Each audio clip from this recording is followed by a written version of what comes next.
The conference room fell silent as Cassandra's voice cut through the air like a blade. "You're nothing without me, Austin. Nothing." Her words hit me like a physical blow, and I felt every pair of eyes in the room turn to stare at me. I was 38 years old, had been her executive assistant for 5 years, and had never been humiliated like this in front of the entire staff. The marketing team shifted uncomfortably in their seats. The sales director looked down at his papers. Even the intern seemed embarrassed for me. "You're just an assistant," Cassandra continued, her perfectly manicured finger pointing at me like I was a misbehaving child. "My assistant.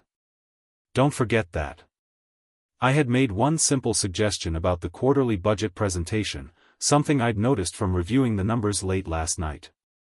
But Cassandra couldn't stand being corrected, especially not in front of others. My hands trembled slightly as I gripped my notepad. 5 years of loyalty, of covering for her mistakes, of working weekends and holidays. 5 years of being treated like furniture that occasionally spoke. The shock in the room was thick enough to cut. My colleagues avoided eye contact, probably grateful it wasn't them in the spotlight. But something inside me was changing. Something that had been building for months finally cracked. I excused myself and walked as calmly as possible to the nearest bathroom. The moment the door closed behind me, my composure shattered. My reflection stared back at me from the mirror, a man who looked older than his years, tired from carrying someone else's success on his shoulders. The tears came hot and fast. 5 years of my life wasted on someone who saw me as nothing more than a tool to be used and discarded. But as I splashed cold water on my face, I heard my mother's voice in my head. She had passed away 3 years ago, but her wisdom still guided me. "Austin," she used to say, "sometimes you have to let people think you're small. That's how you surprise them when you stand tall." I dried my hands slowly, looking at myself again. The hurt was still there, but something else was growing alongside it. A quiet determination that felt different from anything I'd ever experienced. When I walked back to my desk, I wasn't the same man who had entered that bathroom. I was still Austin, still the executive assistant, but now I had a plan forming in my mind. Cassandra thought I was nothing without her. I was about to prove her very wrong. Sitting at my desk, memories flooded back like a dam had burst. 5 years of absolute loyalty that had been thrown in my face. I remembered the night I'd worked until 3 a.m. fixing her presentation for the Tokyo investors, the one that earned her a promotion and a 6-figure bonus. I thought about the 3 vacations I'd cancelled because she needed me to handle crises that she had created through poor planning. The divorce scandal 2 years ago when she'd been caught having an affair with a married board member, I was the one who managed the media, wrote her apology statements, and kept the company's reputation intact. Every speech she'd given that made her look brilliant, I had written them. Every successful negotiation she'd led, I had done the research, prepared the talking points, and anticipated every possible objection. I had made her career, and she had made my life miserable. The irony wasn't lost on me. She called me nothing, but without me, she would have crashed and burned years ago. I was the invisible force keeping her empire running, and she had just made the biggest mistake of her career. She had awakened something in me that should have stayed sleeping. Now there was no going back. 2 hours later, my computer chimed with an email from an address I didn't recognize. The subject line read, "You deserve better." My heart raced as I opened it. The message was brief: "What happened today was unacceptable. You've been the backbone of this company for years. If you're interested in making real changes, meet me at the coffee shop across the street at 5 p.m. Come alone." I stared at the screen, reading it 3 more times. Someone had witnessed my humiliation and cared enough to reach out. But who was H? And what did they mean by real changes? The rest of the afternoon crawled by. Cassandra acted like nothing had happened, giving me tasks with her usual condescending tone. But I found myself studying her differently now, noticing things I'd overlooked before. The way she took credit for work she hadn't done. How she blamed others for her failures. The constant need to make people feel small so she could feel big. At 4:55 p.m., I grabbed my jacket and headed for the elevator. Whatever this meeting was about, it felt like the first step towards something I couldn't yet name. But I knew one thing for certain: I wasn't going to be her punching bag anymore. The woman waiting for me at the corner table was Helena Cross, one of the company's board members. I'd seen her at corporate events but never spoken to her directly. She was in her 50s, sharp-eyed, and had the kind of presence that commanded respect without demanding it. "Austin," she said, gesturing to the chair across from her. "Thank you for coming." I sat down, my mind racing. "Ms. Cross, Please, call me Helena. And before you say anything, I want you to know that what I witnessed today was completely unacceptable." Cassandra crossed a line that should never be crossed. She leaned forward, her voice lowering. "I've been watching her behavior for months. The board has received several complaints, but we needed someone with intimate knowledge of her operations to help us understand the full scope of the problem." My coffee grew cold as she continued. "You know where all the bodies are buried, don't you? You've seen things, heard things, covered things up." I nodded slowly. It was true.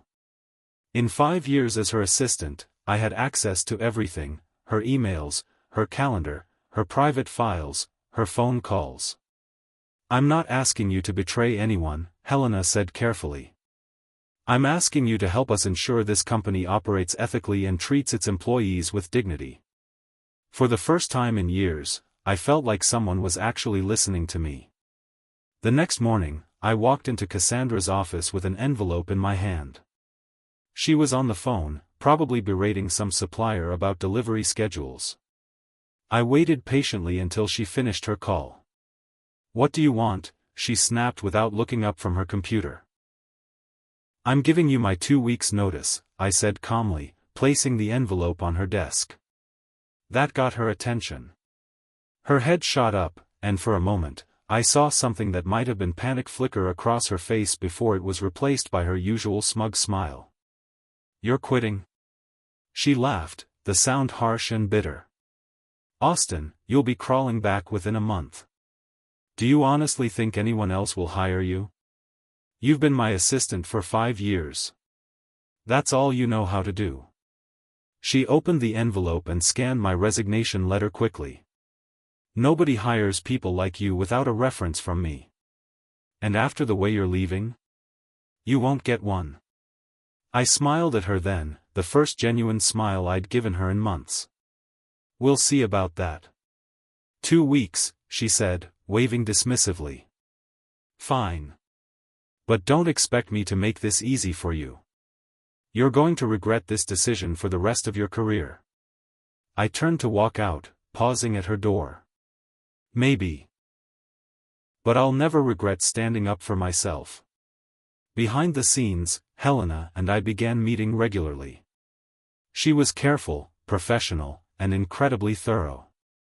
What I initially thought might be a simple complaint about workplace behavior was actually part of a much larger investigation.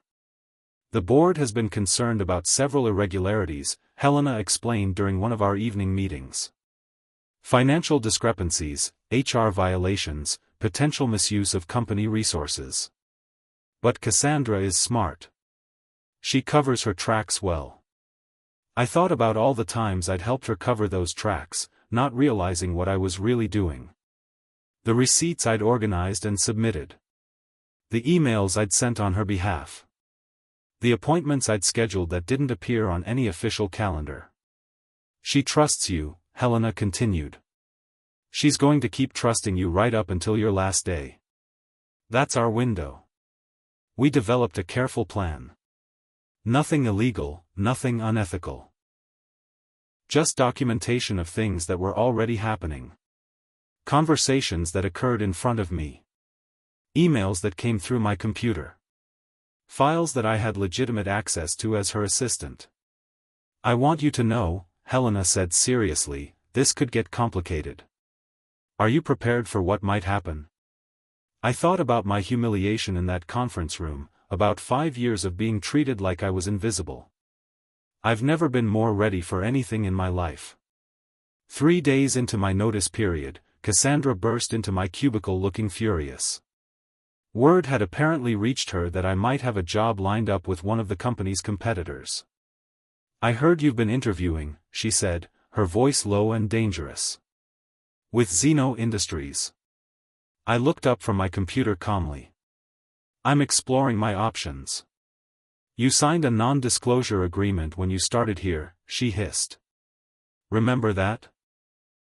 You can't take what you know about this company and give it to our competitors. I'll sue you into bankruptcy. I pretended to look concerned, which only fueled her anger more. Did I sign an NDA? I honestly can't remember. It was 5 years ago. Her face went red.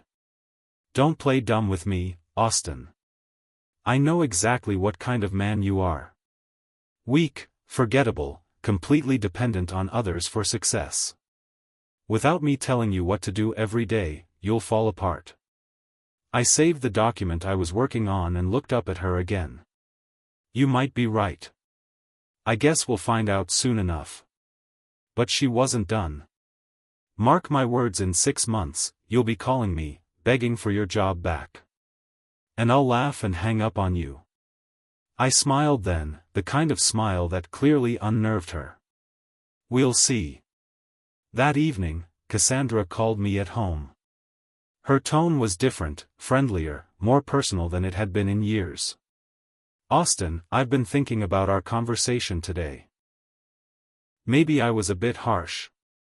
Why don't you come by my house this weekend? We can talk about this like adults, maybe work something out. It was perfect. Helena had mentioned that getting Cassandra in a more casual setting might lead to her saying things she wouldn't say at the office. That's very kind of you, I said. What time works for you? Saturday evening, around 7. I'll text you my address. We can have dinner, talk about your future. I'd hate to see you make a mistake that could hurt your career. After I hung up, I called Helena. She took the bait. Good. Remember, you're just having a conversation. Let her talk. People like Cassandra can't help but reveal too much when they think they're in control. I spent the rest of the week preparing. Not for a job interview or a negotiation, but for the most important conversation of my professional life. Cassandra thought she was inviting me to her home to intimidate me, to assert her dominance one final time. She had no idea she was handing me exactly what I needed. Saturday evening, I arrived at Cassandra's house carrying a bottle of wine and a small gift bag. Her home was exactly what I expected: expensive, pristine, and cold. Everything designed to impress rather than welcome. Austin, you look good, she said, taking the wine. I'm glad we're doing this. Come in. I had prepared carefully for this evening. My phone was recording audio in my pocket, perfectly legal in our state. I also had a small camera disguised as a pen, something Helena had provided through the company's security consultant. Dinner was pleasant enough. Cassandra had clearly put effort into the meal, and we made small talk about work, the industry, mutual acquaintances. But I could see her building up to something. After the main course, she poured more wine and leaned back in her chair. You know, Austin, I want to be honest with you. The board has been asking questions lately. About efficiency, about loyalty, about who they can really trust. I nodded, encouraging her to continue. Between you and me, she said, her voice dropping conspiratorially, some of these board members don't understand how business really works. Helena Cross, for instance. She's always asking about budgets and procedures, wanting documentation for everything. She took another sip of wine. The truth is, without me managing the day-to-day operations, this company would collapse within 6 months. The board thinks they're running things, but they have no idea what really goes on. I was getting exactly what Helena had hoped for. As the evening progressed and the wine flowed, Cassandra became increasingly candid. What started as criticism of the board evolved into detailed complaints about specific company policies, investors, and former employees. "You remember when we had that issue with the quarterly reports last year?" she said, leaning forward. "I had to get creative with some of the numbers. Not illegal, you understand, just creative accounting. The board would never approve if they knew, but sometimes you have to make executive decisions." She talked about employee complaints that had been buried, about safety reports that had been modified, about vendor contracts that contained unusual provisions she'd negotiated personally. "The beautiful thing about having the right assistant," she said, smiling at me, "is that they help you manage information. They know what needs to be shared and what needs to be protected. That's why this conversation is so important." I nodded sympathetically, even as my recording device captured every word. "I need to know you understand how things really work," she continued. "The board gets summaries, but they don't need to know every detail.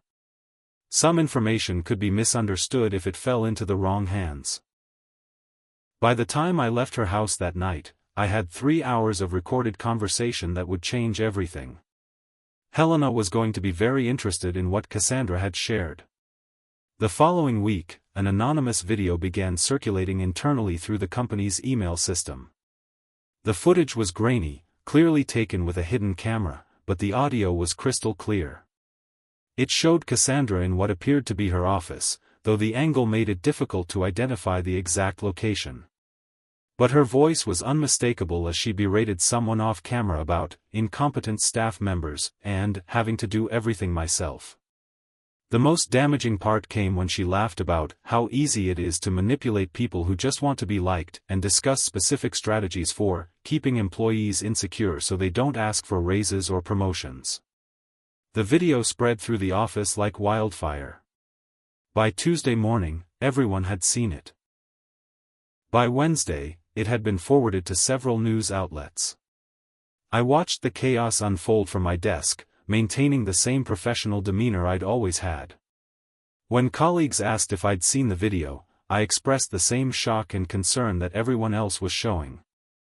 Cassandra spent most of the week behind closed doors, meeting with HR representatives and making phone calls to what I assumed were legal advisors.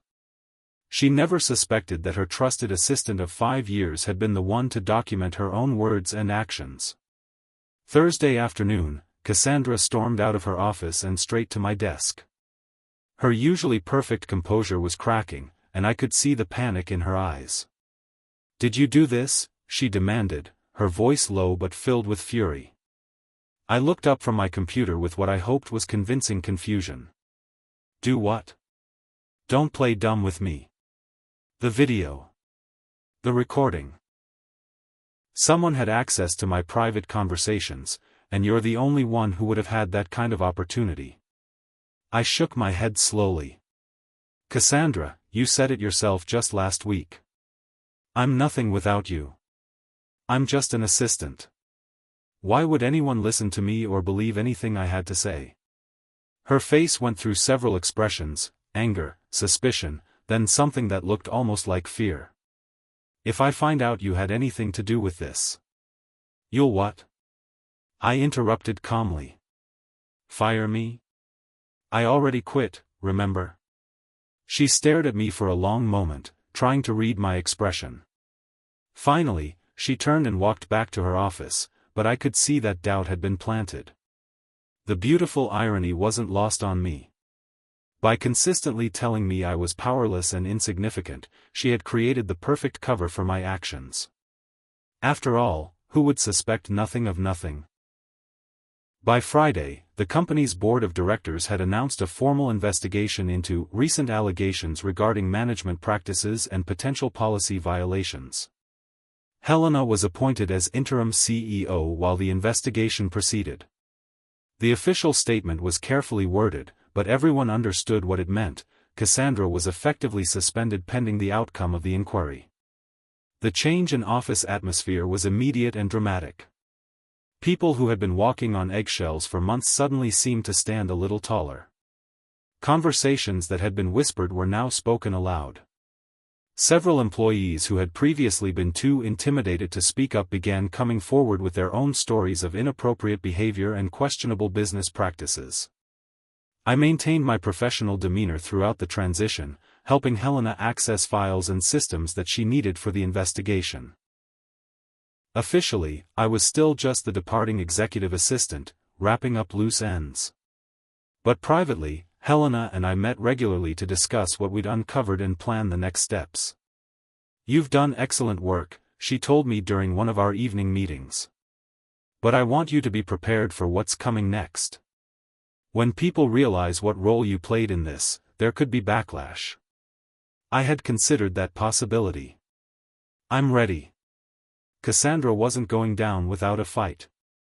By the following Monday, she had launched a comprehensive public relations campaign to control the narrative.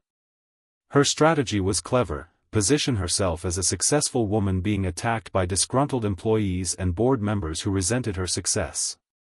She gave interviews to business publications, appeared on local news shows, and hired a crisis management firm to coordinate her response. "I've spent 10 years building this company into an industry leader," she said in one televised interview.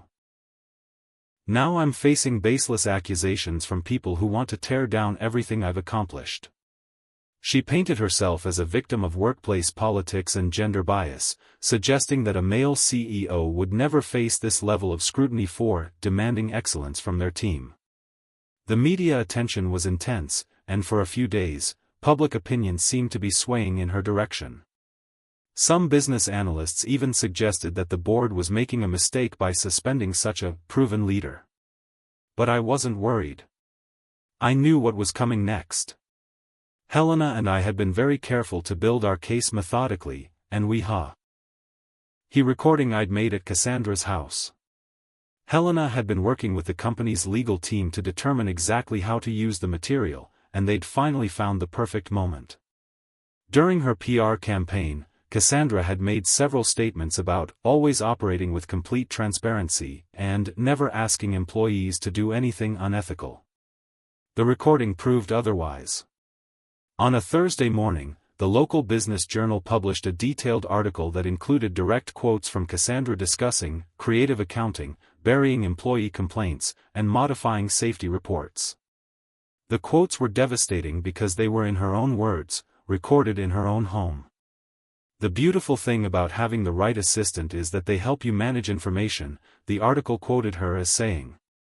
"They know what needs to be shared and what needs to be protected." Within hours, the story had been picked up by national business news outlets. By evening, it was trending on social media platforms. The company's stock price dropped 12% in a single day. Several major clients announced they were reviewing their relationships with the firm. Cassandra's carefully constructed public image crumbled in a matter of hours. Friday morning, the board of directors held an emergency meeting. I wasn't present, but Helena called me that afternoon with the results. "The vote was unanimous," she said simply. "Cassandra has been terminated effective immediately." I felt a complex mix of emotions: satisfaction, relief, but also something that might have been sadness. Despite everything she'd done to me, we had worked together for 5 years. "How did she take it?" I asked. "About as well as you'd expect.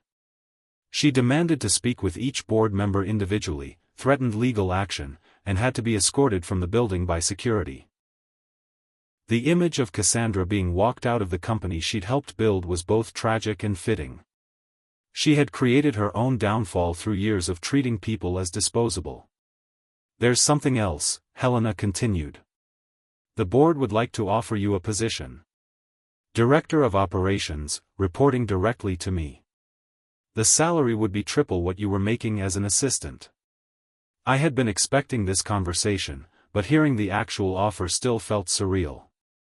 "I appreciate the offer, but I have some conditions." "Name them." "I want to implement new policies for employee treatment and workplace respect. And I want a seat at the table when major decisions are made." No more being invisible. Done. My first day in my new role felt like stepping into an entirely different universe. The same building, the same people, but everything had changed. I walked into what had been Cassandra's office, now mine, and found it completely redecorated. Gone were the intimidating power symbols and cold corporate art. In their place were comfortable seating areas, plants, and family photos. Helena had left a bottle of champagne on my desk with a note, "To new beginnings and proving that character matters more than title." Throughout the day, colleagues stopped by to congratulate me. Some expressed surprise at my rapid promotion, but most seemed genuinely happy about the change in leadership. The receptionist, who had barely acknowledged me for 5 years, suddenly knew my name and offered to bring me coffee. I politely declined. "I'm here to change how we do things," I told her kindly. "That starts with treating everyone with equal respect, regardless of their position." By the end of my first week, I had implemented new policies for employee feedback, created anonymous reporting systems for workplace issues, and established regular town hall meetings where anyone could raise concerns directly with management. The transformation wasn't just in my career, it was in the entire company culture. Meanwhile, Cassandra's life was spiraling rapidly downward. Photos appeared in the local newspaper showing her shouting at reporters outside her apartment building. Someone had recorded her at a restaurant, clearly intoxicated, ranting about betrayal and ungrateful employees. A video surfaced on social media of her having a meltdown in a grocery store checkout line, screaming at the cashier about incompetent service, loud enough for other customers to record on their phones. I watched these developments with mixed feelings. Part of me felt vindicated. This was the real Cassandra, the person who had been hidden behind professional polish for so long. But another part of me felt genuinely sad to see someone self-destruct so completely. Helena and I discussed it during one of our weekly meetings. "She's doing this to herself," Helena pointed out. "No one forced her to treat employees badly for years. No one made her falsify reports or bury complaints. She created this situation through her own choices." That was true, but it still wasn't easy to watch someone I'd worked closely with for 5 years fall apart so publicly. "The difference," Helena continued, "is that you're channeling your experience into positive change. She's channeling hers into bitterness and blame." 6 months after taking my new position, I decided to share my story publicly. Not for revenge or attention, but because I'd received dozens of emails from other assistants and employees who felt trapped in similar situations. I created a video titled, "What It's Like Being Called Nothing by Your Boss, and Proving Them Wrong." I didn't mention names or specific companies, but I talked honestly about the experience of being undervalued, dismissed, and publicly humiliated. The response was overwhelming. Within 24 hours, the video had been viewed over 100,000 times. By the end of the week, it had gone viral with more than 2 million views. Comments poured in from people sharing their own stories of workplace mistreatment. "My boss did the same thing. You're a hero for standing up to her. This is the karma story I needed today." News outlets picked up the story, and I was invited to appear on several business podcasts to discuss workplace dynamics and employee empowerment. Cassandra became an unintentional symbol of everything wrong with toxic management culture. Memes appeared featuring her quotes about employees being nothing without their bosses, usually paired with images of her being escorted from the building by security. The story had taken on a life of its own, far beyond anything I had initially imagined. The viral attention led to unexpected opportunities. A major publishing house reached out about writing a book on workplace transformation. Business schools invited me to speak about ethical leadership and employee empowerment. I found myself in the strange position of being sought after for my insights on management and corporate culture. The same skills that had made me an effective assistant, attention to detail, understanding of workplace dynamics, ability to see the bigger picture, now made me a valuable speaker and consultant. My story resonated with people because it wasn't about dramatic confrontation or explosive revenge.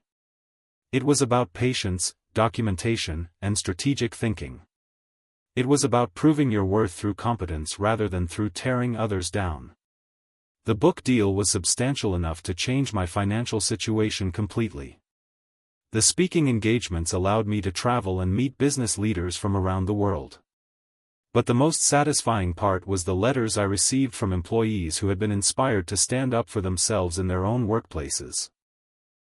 Some had negotiated better working conditions, others had found new jobs, and a few had even started their own companies. My humiliation in that conference room had somehow become a catalyst for positive change in ways I never could have predicted. A year after the incident, I was giving a keynote speech at a national business conference when I spotted a familiar face in the audience.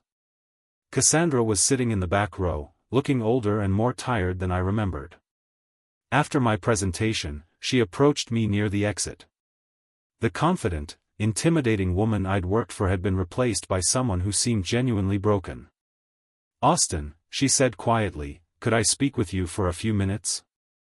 We found a quiet corner of the conference center lobby. She looked down at her hands before speaking. "I was wrong," she said simply. "About everything. The way I treated you, the way I treated everyone. I've had a lot of time to think about what I did, and I know I can't undo it." I waited for her to continue. "I lost everything because I thought I was better than the people around me. I thought success meant making others feel small. I was so focused on being powerful that I forgot to be human." She looked up at me then. "I need help, Austin. Not money or a job or anything like that. I need help understanding how to rebuild my life without hurting people." It was the first time she had ever asked me for help as an equal rather than demanding it as my superior.